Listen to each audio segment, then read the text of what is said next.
Good morning, fellow option traders. This is Jeff. Today's date is 11/5/2012, and I'm going to do the pre-market scan and see if we have any candidates and take a peek at the one position that we have open. Now, just want to show you something right quick. If you accidentally close up all your windows, if you went ahead and saved your grid and all your charts and styles and everything else, you should be just fine, because I went and closed up all my windows. So I can go back over here to charts, and I can go to select flexible grid. I don't think I really need to do that, but and just come down here and just pick my Joe Blow, and there I have it. And then I come up here and say I want to detach it, and so now I have detached it, and now I have a separate window, and I can alt tab back and forth between these two and come back over here and open up my Analyze tab and take a look at the Amazon trade that I did last week. Based on the indicators, if we take a look at the chart, I got in on 11/1, and it's not cooperating at the present time, but we'll just wait. The stochastics are cooperating. Percent K came up and touched the 80 mark here, and we have hooks down on both percent K and D. So that's how you can do that. I've had some people ask me how to get this advanced decline ratio up here, and that particular code I got from thinkscriptor.com. He has some free stuff there. I didn't think it was worth paying the $99 for it this time, so I didn't. But this one was free, and I downloaded it, and I have included it in my code that I have on my website. And it's kind of down at the bottom here. It's right here, the advanced decline box from thinkscriptor.com. And what that does is it looks at the advanced decline data that comes across, which if you were to look over here, I actually have this in my indices, advance and decline. Advancers, how many New York Stock Exchange are advancing and how many are declining. And I would imagine that was probably from the previous day's close, whether they're moving above it or below it. There's also two other ones here, up volume, down volume, and ticker. I think this is tick volume, or is that, no, that's total volume for the New York Stock Exchange. I think you can get those for Nasdaq too, but I don't really look at them all that much. But if you want this box, this is the code for it. You just copy below this line and above this line. You just take that and copy it and create a new study, and then you can add it to your charts. Alright, enough about that. Need to move on. Already 4 minutes into this. Not much going on this morning. Another thing that I do is I take a look at, this is Nasdaq Calendar, News and Commentary. You'll find it under U.S. Economic Calendar. You look at, this is like what do they call it? Cookie crumb, I guess you might say, of sorts, so you know where you are on the website. That's a real handy thing that websites do these days. And I look to see what's going on today, and there's really nothing going on. John Williams is going to speak. Well, geez, the option guru speaking too, you know. I'm not on there though. Oh well. But this is where I usually take a look at this calendar every day, and I pretty much know that like every Thursday you're going to get jobless claims, and then Fridays have different kinds of announcements. if you look down at the key down here, a red star is a market moving indicator, and a gold star merits some looking into, I guess you might say. But what they don't have here is a Tuesday election, and that may be a big hit come Wednesday morning, one way or the other. Not sure. We'll just see who comes out on top, or even if we know on Wednesday. Who knows? All right, now, not much going on in the market this morning. Gold took a big hit on Friday, so did Apple. Silver, they're all just kind of wallowing around. I like to see oil down. It's just a personal thing. I'm sure that everybody else who owns a car, and it's probably everybody listening, likes to see oil down. And everything else looks kind of calm. Nothing really shocking after Friday. I think everybody's just taking a deep breath. So we want to take a look at our A+ list and just run through it real quick. First we'll look at Apple. I don't even want to look at Apple. Oh boy. Let's make this bigger here. Spread this out a little bit. Alright, no play. Nothing going on here. We'll wait for some sort of jump up, possibly.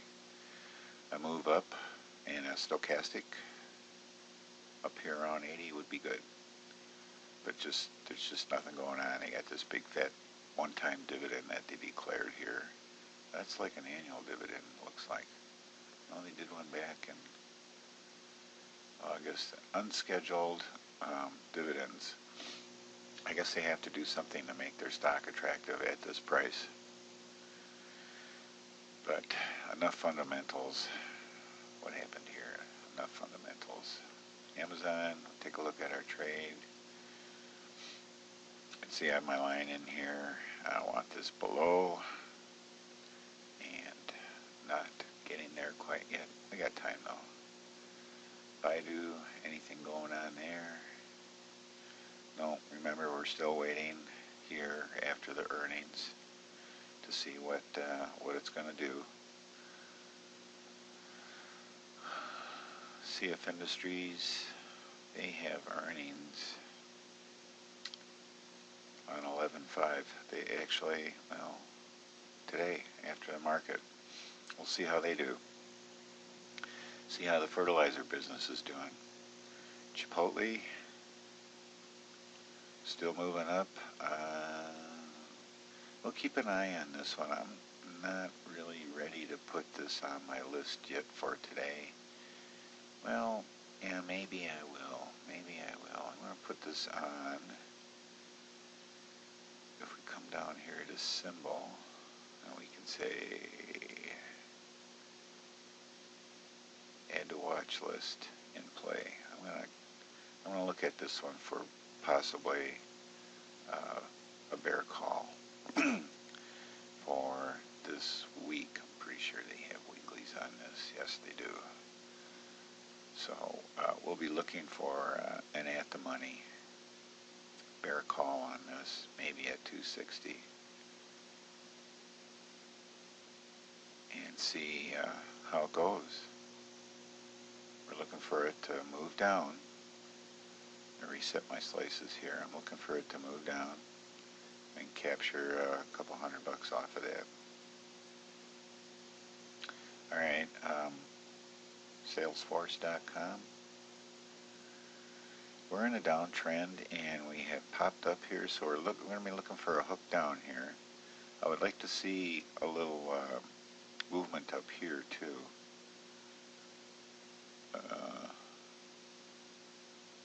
I would like to get like a confirmation off of the long-term chart, but I don't see one.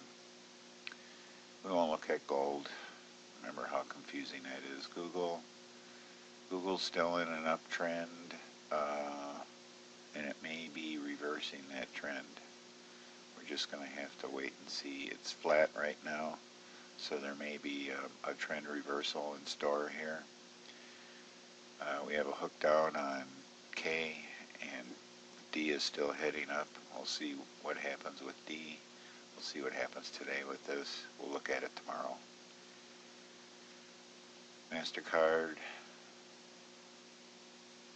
MasterCard's still in an uptrend. Missed this one, but I don't play earnings. But we missed this move right here. And we had a semi-confirmation on the long-term chart where it actually went below the 45 level here. So I just wanted to let you know about that. Don't mess with earnings though. Priceline, at least not with this strategy. I mean, there are some strategies that I use that I like to play with. I like to play earnings occasionally when I feel like I can take on a little bit more risk, but haven't been feeling it lately. I think living is risk enough for right now. Okay, so Priceline had a big pop on their earnings. We'll have to see if it settles down and figure out where it's going to go from there. Panera Bread, still not really doing anything but in an uptrend, and we're going to be looking for maybe a move down to here. Let me see here if we can put this in here, and that'll bring our eye to it when we take a look at it and see if it's going to move down here and give us an 80 or a 20 and a hook. We're moving up here on the longer term weekly chart. And really that's it. Okay, I want to show you something else that I'm working on, another indicator, but nothing to really trade off of. It's not an indicator to trade off of. We'll just go to regular charts. This one down here, which really is like an alert, and I'm going to make a video on how I created this because I'm not a coder, but there is some new tools in the most recent release of Thinkorswim of this trading platform that helps you to build these kind of indicators. And I played with it yesterday, and by golly, it actually worked. But what this is doing is just telling me when does %K go above the 80 or below 20. So you can see here it went above on this day, and then it went above again on this day, and then it went below on this day. And it's supposed to be a cross, and this one is like a day off. I don't know why that is. You would think that it would have given me the indication here. And here we went below, here we went above, and here we went below. Now, my intention with this, and it's really kind of a useless thing in reality, but my intention was to say if I'm watching something on a 3-minute chart and I'm looking for a place to get in, and I want to have an alert sent to my cell phone that it moved above or below the 80 or the 20 mark on the stochastic %K. That's I wanted something sent to my phone, but I don't think this is going to work for that. But it was interesting nonetheless. So if you're interested, stay tuned. I'll show you how I built this study, if I can remember. Anyway, that's it for today. Thanks for watching, and happy trading.